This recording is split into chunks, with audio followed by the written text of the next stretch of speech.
Welcome back to Back 40 Firewood. Why are you only seeing my mouth? Because I want to apologize.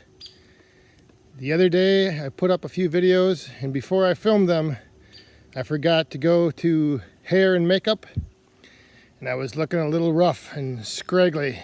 So last night I took care of that. Got the haircut. Finally, it's been too long. Normally this is how I keep it. Oh, who's here? The boss. The boss is here. The boss is back. So, welcome any new subscribers. Anybody who's checking us out again, thanks for coming back. Stump383, shout out to you for finding us. Thanks for subscribing. Just wanted to give a quick little update on this mess that we're clearing out. I'm going to try to put a before and after shot in here once it's all done.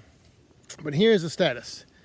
So I don't know if you remember from the other day, but that's how much we have left. So we're working on clearing it out.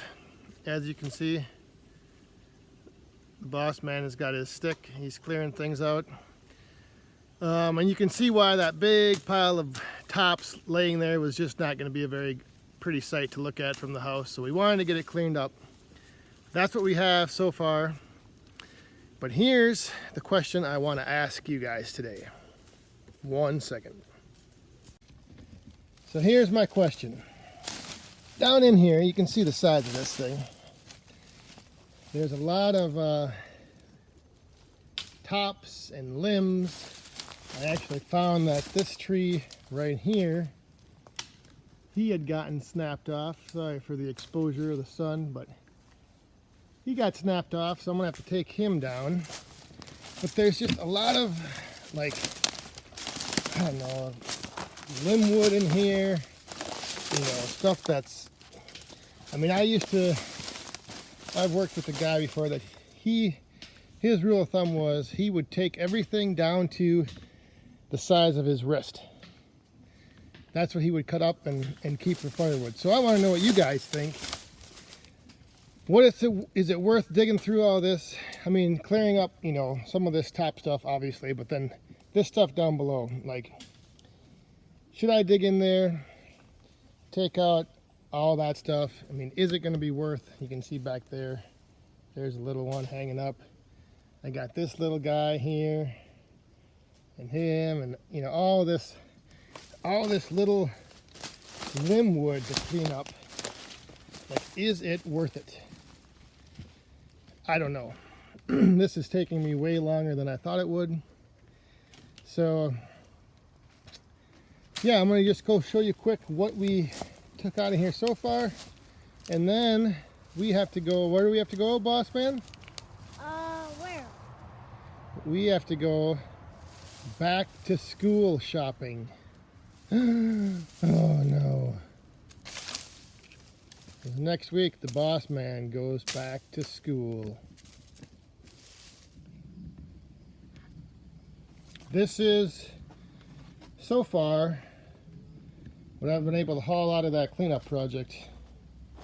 You can see these, remember that this was off the big piece that peeled right down the side. So I've got all this, three rows and that high. I started splitting some of it back there, but rain is on its way, so got the splitter covered up, and actually it's starting to rain right now. All right, so now it's raining. You can probably hear it hitting the shed. I knew today's video would be quick because I didn't have much time after work to get to work on the brush pile, cleaning that stuff up, but I just wanted to show you where we were at, kind of give you an update of how much has been cleared out, show you what I've got by the splitter to split.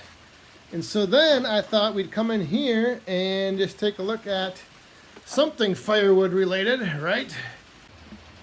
All right, so all of my firewood for my personal burning use right now, currently this is 5 rows, 16 feet long, about 5.5 feet tall. And then I have a lot of big chunks here, and the extension cord, because we'll get to that later. But where does all this firewood go? It goes in there, in the Woodmaster 4400. And today, since I forgot to, in the spring, finish cleaning out all the ashes, the little helper is gonna clear out the inside of the stove. So we have all that ready to go in a month or two when we start burning again. So the thing I like about the Woodmaster is that it has different set points for temperature. So it doesn't burn all the time. What it does is, and I'll show you, once we start burning and once I start this thing up in a few months, I'll show you how it all runs. But just thought I'd give you a quick overview right now and then do more in-depth, detailed video later on. But it basically has two set points. So with water temperature inside the boiler, once it drops to 160 degrees, the fan kicks on, starts the fire burning hotter, it heats it up to 170, and then at that point it shuts off. So then your wood doesn't keep burning. It just sits there and it smolders and it, kind of the slow burn takes effect. And so then it slowly burns, and as the water temperature drops, as heat is being pulled off of that water through the heat exchanger inside the house, once that temperature drops to 160, boom, fan kicks on again, burns it. So I mean, you can get really long burn cycles off of it. It's really nice. But like I said, I'll do an in-depth review, so to say, or overview of this once we fire it up. But today we're going to finish what I should have done a few months ago, vacuuming out all the ashes. So, little helper, are you ready? You ready? Are you ready? Are you sure? This is going to be riveting stuff here. We have a 5-year-old running a shop vac, sucking ashes out of a boiler. Here we go.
All right, that'll do it for today. Just a quick little check-in. Couldn't really do much cleaning up more of that brush because the rain came. Couldn't do any splitting, even though I had all those blocks ready to split. The little helper here was with me, so we have to go get some school supplies, like I said. So thanks again for watching. Hope you enjoyed this. Hope you're enjoying the channel. Hope to keep growing. I mean, everything so far is surpassing expectations. Thanks again, everyone, for all your support. And we just need to keep building those subscribers. So like this, share this, tell your friends, tell your family, get them here. Get them into the Back 40 Firewood channel. What are you doing? All right. Thanks again, everyone. Bye. See you later. Bye. Bye-bye.